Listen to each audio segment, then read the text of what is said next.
Мээрим Жуманазарова кыз-келиндер күрөшү боюнча дүйнөлүк рейтингде бүткүл дүйнөлүк күрөш федерациясынын версиясы менен 1-орунга көтөрүлдү. Жаңыланган бул рейтинг Түркиянын Стамбул шаарында өткөн Яшар Доо мелдешинен кийин жарыяланды.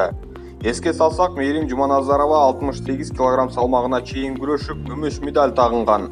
Бул жыйынтыгы менен кыргыз спортчусу 6400 упай топтой алды. Демек, азыркы дүйнө чемпиону жана Олимпиаданын коло медалинин ээсинде 83600 упай болуп, рейтингде 1-орунда турат. Буга чейинки рейтингде Жуманазарова 2-орунда болгон. Ошондой эле эркин күрөш боюнча спортчубуз Эрназар Акматалиев эл аралык күрөш федерациясынын версиясы боюнча дүйнөлүк рейтингде 1-орунга көтөрүлдү. Яшар Доо турниринде Акматалиев 70 кг салмакта күч сынашып, чейрек финалга чыккан. Эми анын эсебинде 45520 упай бар. Бул дүйнөлүк рейтингде 1-орунга көтөрүлүүгө мүмкүндүк берди. Буга чейинки рейтингде кыргызстандык балбан 2-орунду ээлеген.